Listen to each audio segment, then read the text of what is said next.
Hello everyone, welcome to my YouTube channel. हम कर रहे हैं साइकोलॉजी से रिलेटेड कुछ क्वेश्चन जो आपके CTET paper 1 and CTET paper 2 के लिए मोस्ट इम्पोर्टेंट हैं। और हम डेली आपको पार्ट बाय पार्ट वीडियोस बना रहे हैं। रोज़ 15 क्वेश्चंस हम सॉल्व कर रहे हैं। अगर आपको मेरी वीडियो पसंद आए तो वीडियो को लाइक, शेयर एंड सब्सक्राइब जरूर कीजिए। आज करेंगे हम चाइल्ड डेवलपमेंट एंड पेडोलॉजी के नेक्स्ट क्वेश्चन पेपर सॉल्व। हमने 2012 तक का पेपर सॉल्व कर लिए हैं। आज हम करेंगे नेक्स्ट पेपर सॉल्व। देख सकते हैं आप स्क्रीन पर। निम्नलिखित प्रश्नों के उत्तर सबसे उचित विकल्प चुनिए। ठीक है, क्वेश्चन 1 पढ़िए। क्वेश्चन 1 में क्या लिखा है? विद्यार्थियों से प्रतिक्रिया प्राप्त करने का आदर्श प्रतीक्षा समय डैश के सही अनुपात में होना चाहिए। इसमें पूछा है कि प्रतीक्षा समय का सही अनुपात। हम बच्चों से कोई क्वेश्चनिंग करते हैं तो हम क्वेश्चनिंग कर रहे हैं तो हमें रिस्पॉन्स चाहिए कि बच्चा हम क्या रिस्पॉन्स कर रहा है। लेकिन रिस्पॉन्स करने से पहले हम जो क्वेश्चन आपसे पुट अप कर रहे हैं उसका लेवल कितना होना चाहिए, ईजी, हार्ड, मीडियम।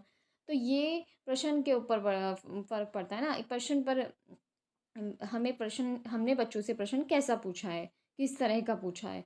तो ऑप्शन ए पढ़िए। पिछले पाठों के प्रश्न का उत्तर देने के लिए विद्यार्थियों द्वारा लिया गया समय। नेक्स्ट बी है ऑप्शन वास्तविक जीवन में प्रश्न की प्रासंगिकता। और नेक्स्ट सी ऑप्शन पाठ्यचर्या में प्रकरण विशेष के लिए आवंटित समय, प्रश्न का कठिनाई स्तर। तो आप बताइए इसमें से कौन सा करेक्ट होना चाहिए जो उचित विकल्प है। तो मैंने अभी आपको बताया कि प्रश्न कैसा होना चाहिए, तो ऑप्शन डी। तो फर्स्ट का डी इज़ करेक्ट। प्रश्न का कठिनाई स्तर डिपेंड करेगा हमारा। अगर हमने का कठिनाई स्तर हमने कठिनाई लेवल का लिया है, लेवल अप लिया है, तो उसे थोड़ा सा टाइम लगेगा आंसर देने में। तो प्रश्न का कठिनाई स्तर, तो डी इज़ करेक्ट। फर्स्ट का D is correct. Next question, मान लीजिए आप विद्यालय शिक्षा बोर्ड के अध्यक्ष हैं। आप अपने अधिकार क्षेत्र के अंतर्गत आने वाले विद्यालयों की शिक्षा को संपूर्ण गुणवत्ता को सुधारने के लिए क्या योजना बनाएंगे? इस प्रकार का प्रश्न डैश का उदाहरण है। तो आप देखिए, आप खुद अपने आप को मानिए। क्वेश्चन नंबर 2 कह रहा है कि आप खुद मान लिए कि आप एक विद्यालय बोर्ड के अध्यक्ष हैं। तो अपने विद्यालयों में या क्षेत्र में जितने भी अधिकार क्षेत्र हैं उनके अंतर्गत जितने भी विद्यालय आते हैं, तो उनमें संपूर्ण गुणवत्ता बनाए रखने के लिए आप क्या योजना बनाएंगे? तो सबसे पहले योजना बनाएंगे हमें आवश्यकता है सबसे पहले। अगर हमें उच्च स्तरीय अपसारी, हमें अपसारी क्यों ऑप्शन लेंगे? हम अपसारी इसलिए नहीं लेंगे क्योंकि निम्न स्तरीय अपसारी तो सोचने से अभिसारी का तो कोई मतलब नहीं, क्योंकि ये कन्वर्जेंट थिंकिंग है। जो अपसारी चिंतन होता है वो सीधे सीधे सृजनात्मकता से, क्रिएटिविटी से रिलेटेड होता है। किसने से? सृजनात्मकता से।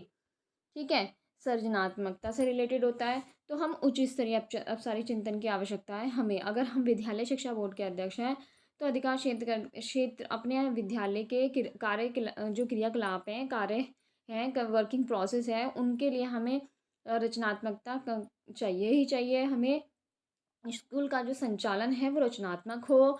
और अगर बाय द वे कुछ व्यवधान आ जाए, कोई दुविधा आ जाए, तो हम अपने विवेक से और अपने बुद्धि से उसका सार्थक रूप से उसे सॉल्व कर सकें। ठीक है, तो हमें किस प्रकार का प्रश्न? एक उदाहरण है उच्च स्तरीय अपसारी चिंतन का। ठीक है, अपसारी क्यों लिया? अपसारी इसलिए लिया है क्योंकि सृजनात्मकता किससे जुड़ी है? रचनात्मकता मतलब कि क्रिएटिविटी से। हम अपने चारों ओर जितने विद्यालय हैं उनको क्रिएटिविटी करेंगे, क्रिएटिविटी को ज़्यादा ध्यान देंगे। ठीक है, संपूर्ण गुणवत्ता पूछा है ना उन्होंने, तो सेकंड का कौन सा है? D option is correct. Next question पढ़ेंगे। नेक्स्ट क्वेश्चन में दिया है आपको सीखने डैश का आकलन और अनुदेशन के बीच डैश के दंडीकरण द्वारा सीखने को प्रभावित करता है। तो आप देखिए फर्स्ट देखिए, का या अंतर, का या भिन्नता का के लिए संबंधों ये इन्होंने फिलअप्स करना है। जैसे हम बचपन में जब बच्चे थे 6 क्लास में से थे तो हम फिलअप्स करते थे, उसी टाइप से है। तो अब देखिए सीखने के लिए आकलन, सीखने के लिए आकलन आएगा इसमें। आकलन अनुदेशन के बीच संबंधों के दृढ़ीकरण द्वारा सीखने को प्रभावित करता है। अब मैंने यहाँ पे सीखने के लिए आकलन क्यों लिया? ठीक है, तो सीखने के लिए आकलन इसलिए लिया क्योंकि इसमें बोल रहा है कि आकलन और अनुदेशन के बीच, ठीक है, तो सीखने के लिए आकलन, और ऑप्शन सी इज़ करेक्ट। तो सीखने के लिए आकलन, सीखने के लिए आकलन, जो सीखने के लिए हम आकलन की बात चल रही है ना, इसे ही हम फॉर्मेटिव असेसमेंट कहते हैं। इसे ही क्या कहते हैं? Formative assessment. तो फॉर्मेटिव असेसमेंट कहते हैं, इसमें बच्चों को किसकी तरफ रुझाव ज़्यादा करते हैं? सृजनात्मक कार्यों के लिए, रचनात्मक कार्यों के लिए उसे सक्षम बनाया जा सके। ठीक है, तो सीखने के लिए आकलन आएगा इसमें। ठीक है, नेक्स्ट जो थर्ड क्वेश्चन है उसका ऑप्शन, करेक्ट ऑप्शन है सी। नेक्स्ट देखिए, फोर्थ क्वेश्चन है हमारा, आंतरिक रूप से अभिप्रेरित विद्यार्थी। तो आप फर्स्ट आपको ऑप्शन दिखाई दे रहे हैं, चलो पढ़ते हैं। का बाह्य रूप से अभिप्रेरित विद्यार्थी की तुलना में अभिप्रेरणा स्तर कम होता है। के लिए औपचारिक शिक्षा की आवश्यकता नहीं है, पुरस्कार की बिल्कुल भी आवश्यकता नहीं है। के लिए बाह्य पुरस्कार अभिप्रेरणा को बनाए रखने के लिए पर्याप्त नहीं है। अरे इसने क्वेश्चन में ही कह दिया है कि जो अभिप्रेरित विद्यार्थी है कैसा है? अभिप्रेरित विद्यार्थी, वो कैसा अभिप्रेरित है? वो आंतरिक रूप से अभिप्रेरित है, वो अंदर से आंतरिक रूप से ही अंतः अभिप्रेरित है। तो उसे अभिप्रेरित करने की आवश्यकता नहीं है। तो उसके लिए बाह्य पुरस्कार कोई मायने नहीं रखता, उसके लिए बाह्य पुरस्कार तो कोई मायने नहीं रखता उसके लिए, और उसके अभिप्रेरणा को बनाए रखने के लिए पर्याप्त नहीं है बाह्य पुरस्कार उसके अभिप्रेरणा को। तो ऑप्शन डी इज करेक्ट। तो बाह्य पुरस्कार का कोई मतलब ही नहीं है। ठीक है, ठीक है, तो हम ऑप्शन डी के साथ जाएंगे, क्योंकि औपचारिक शिक्षा की आवश्यकता नहीं है, ये सब नहीं, पुरस्कार की बिल्कुल भी आवश्यकता नहीं है। इसके लिए सबसे बेस्ट ऑप्शन हमारा डी है। के लिए बाह्य पुरस्कार उसके अभिप्रेरणा को बनाए रखने के लिए पर्याप्त नहीं है, क्योंकि वो तो आंतरिक रूप से अभिप्रेरित है पहले से। ठीक है, नेक्स्ट क्वेश्चन फिफ्थ, सतत और व्यापक मूल्यांकन की बात करें तो उसमें व्यापक शब्द डैश के अलावा किसके द्वारा समर्थित किया जाता है? भाई किसने व्यापक शब्द को समर्पित किया है? तो देखिए, ऑप्शन से पढ़िए, गुलफोर्ड का बुद्धि संरचना का सिद्धांत, थर्स्टन का प्राथमिक मानसिक योग्यताओं का सिद्धांत, बहुबुद्धि सिद्धांत, संरचना प्रक्रम सिद्धांत। मैंने सारे सिद्धांत आपको पढ़ाए थे, पहले ही पढ़ा चुकी हूँ। गिलफोर्ड ने कौन सा दिया है? गिलफोर्ड ने दिया है बुद्धि संरचना का सिद्धांत, और थर्स्टन के प्राथमिक मानसिक योग्यता का सिद्धांत जिसमें 7 थे। और बहुबुद्धि सिद्धांत किसने दिया है? आपको पता ही है, गार्डनर ने दिया है। ठीक है, किसने दिया है? गार्डनर ने। तो अब देख सकते हैं आप, व्यापक के अलावा कौन है? तो हम जाएंगे सीधे सीधे व्यापक से, कि व्यापक क्या होता है। व्यापक क्या होता है? व्यापक शब्द का क्या अर्थ है? व्यापक है कि जो बच्चे का जो डेवलपमेंट है और उसकी ग्रोथ है। ठीक है, जो उसकी ग्रोथ है, डेवलपमेंट और ग्रोथ। अगर हम डेवलपमेंट और ग्रोथ की बात करें, उसमें जितने भी शैक्षिक और सहशैक्षिक पक्ष हैं उनको शामिल किया जाता है। और उनकी मनोवृत्तियाँ हो गई, अभी रुचि किस में है ये देखा जाता है। ठीक है, उन्होंने इसका व्यापक शब्द में ये सब आते हैं। ठीक है, व्यापक शब्द में क्या क्या आ गया? ऑल ओवर सब कुछ, अभिवृत्ति, मनोवृत्ति, अभी ठीक है, तो ये सब आएगा। क्षमताएं जितनी भी हैं वो सब आएंगे, तो रचनात्मकता ये सब। लेकिन अगर हम बात करें जेपी गिलफोर्ड की, तो गिलफोर्ड ने क्या करा है? बुद्धि संरचना का सिद्धांत दिया है, तो उसमें व्यापक शब्द को उन्होंने समर्थित नहीं किया है। कि इन सब ने किया है, तीनों ने किया है, इन तीनों ने किया है, मगर इन्होंने नहीं किया। तो ऑप्शन 5 का ए इज़ करेक्ट, क्योंकि उन्होंने केवल बुद्धि को परिभाषित किया है। उन्होंने बुद्धि को ही परिभाषित किया है, इन्होंने व्यापक शब्द का सार्थक प्रयोग नहीं किया है। ठीक है, तो फिफ्थ का A is correct. Question number 6 आप स्क्रीन पे देख सकते हैं। 6 है हमारा कि कक्ष में शिक्षक और विद्यार्थी किस प्रकार जेंडर को डैश करते हैं, या सीखने का जो वातावरण है डैश। तो अब आप देख सकते हैं कि कक्ष की बात चल रही है और जेंडर की बात चल रही है। तो इसमें आप ऑप्शन पढ़िए। तो फर्स्ट है, रूपांतरित को शुद्ध करता है, परिभाषित को कम प्रभावी बनाता है, व्याख्यात कोई प्रभाव नहीं डालता, निर्मित प्रभाव डालता है। प्रभाव तो डालता है जेंडर, है ना? ठीक है,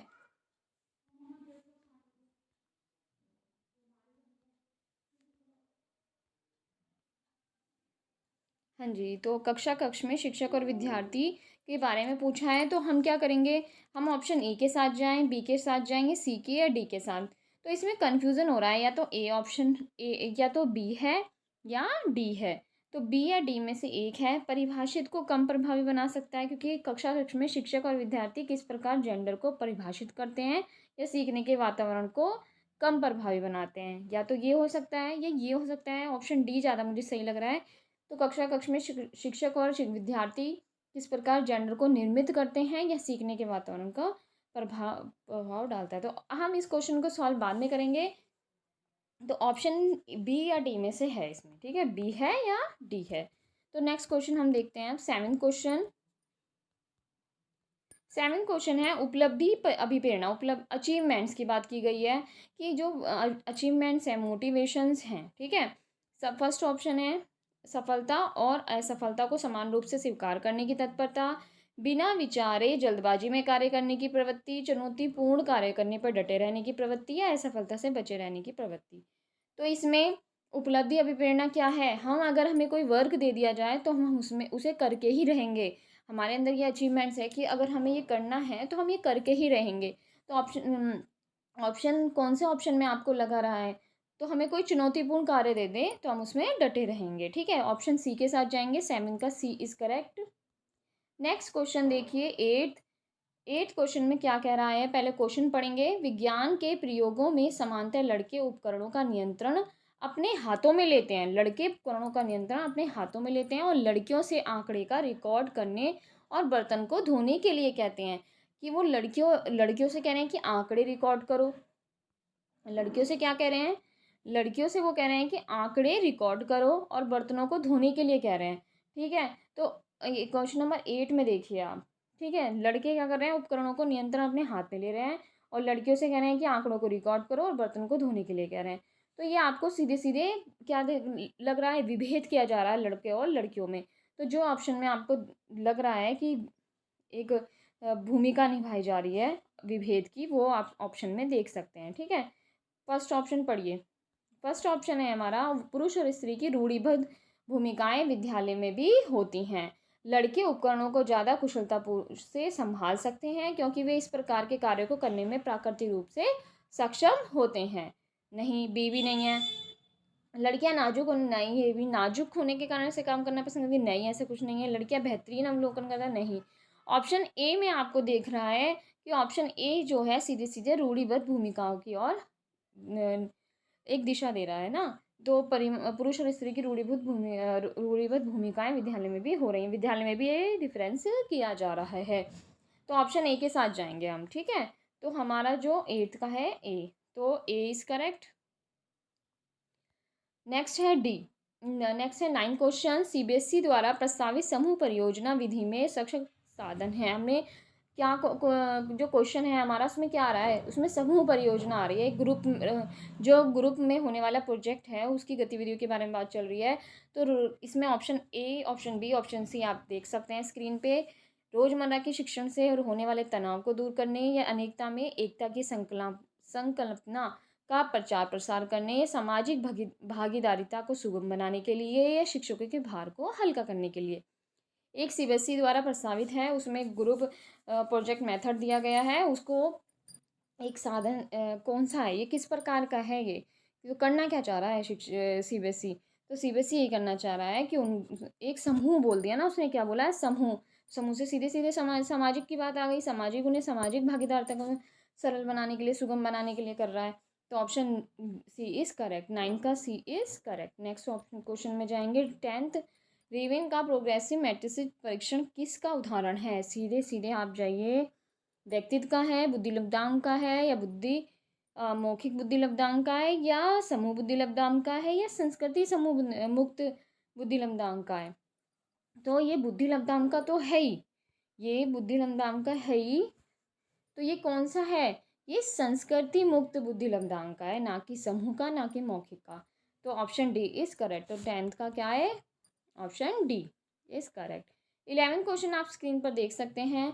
कौन सा सिद्धांत पाठ्य योजना में शामिल नहीं है। जब हम पाठ्य योजना बनाते हैं तो हमें क्या क्या ध्यान रखना पड़ता है, तो हमें ये ध्यान रखना पड़ता है, तो जो भी हमारा उद्देश्य है वो स्पष्ट होना चाहिए, शिक्षण का ज्ञान होना चाहिए, शिक्षार्थियों का ज्ञान पता होना चाहिए, योजना बनानी चाहिए लेकिन योजना की दृढ़ता नहीं आता। तो 11 का ए इज करेक्ट। तो 11 का जो ए है वो सही है, ठीक है, 11 का ऑप्शन ए। तो अब आगे जाइए, आगे चलते हैं, आगे हमारा है 12th क्वेश्चन। ट्वेल्थ में क्या कह रहा है, ट्वेल्थ में कह रहा है कि निःशुल्क है, निःशुल्क और अनिवार्य शिक्षा, आरटीई की बात चल रही है। किसकी बात चल रही है, आरटी 2009 की, RT act, right to education act है 2009। ठीक है, सबसे पहले कब दिया गया था, आप मुझे ये बताइए, आरटी सबसे पहले कब आया था, आरटी सबसे पहले कब आया था, आरटी जो था वो आया था 1975 में, फिर हुआ 1988, फिर आया 2000, और फिर 2000 के बाद किस में आया, सीधे सीधे 2009 में। ठीक है, तो अनिवार्य शब्द का अर्थ क्या है, इसका क्या अर्थ है। ठीक है, तो इसमें उन्होंने बोला कि बच्चे को बिना बोझ की शिक्षा नीति होनी चाहिए। तो कैसी नीति होनी चाहिए, बिना बोझ की शिक्षा नीति।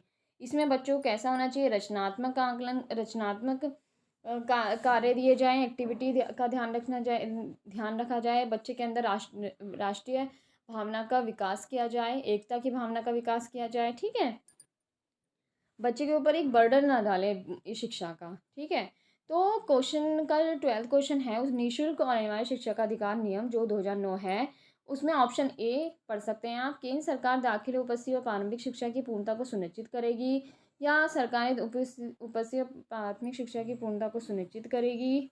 ऑप्शन, अब सी में जाइए, सी में क्या कह रहा है, दंडात्मक कार्य से बचने के लिए अपने बच्चों को विद्यालय भेजने के लिए अभिभावकों पर अनिवार्य रूप से नहीं। तो आपके अनुसार क्या होना चाहिए, आपके अनुसार क्या होना चाहिए, केंद्र सरकार, उचित सरकार दाखिली उपस्थित और प्रारंभिक जो शिक्षा की पूर्णता है उसे सुनिश्चित करेगी। उन्होंने ये कहा है ना कि क्या शब्द का अर्थ है कि केंद्र सरकार, उचित सरकारें दाखिली उपस्थिति और प्रारंभिक शिक्षा की पूर्णता को सुनिश्चित करेगी। Option B is correct. Next, अधिगमकर्ता का स्वनियमन का क्या अर्थ है, स्वनियमन पूछ रहा है, स्वनियमन। तो स्वनियमन का मतलब होता है कि बच्चे ने अपने आप कुछ कार्य किया, कुछ मतलब अपने आप स्वयं कुछ कार्य किया और उसका खुद अन्वेषण कर लिया, अनुवेषण कर लिया, अनुवेषण मीन्स खुद ही निरीक्षण कर लिया। ठीक है, तो इसका ऑप्शन डी इज करेक्ट। ठीक है, उसने अपने आप ही कोई काम किया, क्योंकि सब नियम की बात चल रही है, तो सब मतलब अपना स्वयं काम किया और उसका अन्वेषण खुद ही कर लिया। अन्वेषण मीन्स क्या बताया मैंने आपको, निरीक्षण। नेक्स्ट है 14, मैडम चाय खाती है वाक्य कैसा है, मैडम चाय खाती है। तो इसमें आप देखिए, वाक्य तो वाक्य की दृष्टि से देखें तो ये सही है, वाक्य की दृष्टि से देखें तो सही है, लेकिन इसका अर्थ जो है वो सही नहीं निकला है, अर्थ जो है इसका सही नहीं निकल रहा है। ठीक है, दोनों की दृष्टि से सही है, अर्थ और विज्ञान ये गलत है, ये भी नहीं है, दोनों की दृष्टि से गलत नहीं, नहीं ऐसा नहीं है, ये गलत है, क्योंकि अर्थ वाक्य विन्यास की दृष्टि से गलत नहीं, वाक्य विन्यास की दृष्टि से बिल्कुल सही है। तो option C is correct. Madam चाय खाती है तो वाक्य विन्यास की दृष्टि से सही है, लेकिन अर्थ विज्ञान से इसलिए कि मैडम चाय खाती की जगह क्या आ जाता, पीती है, क्या है, पीती है। ठीक है, नेक्स्ट देखिए 15 क्वेश्चन, लास्ट क्वेश्चन, सीखने के सिद्धांत के संदर्भ में स्कैप फोल्डिंग क्या होती है, स्कैप फोल्डिंग क्या होती है।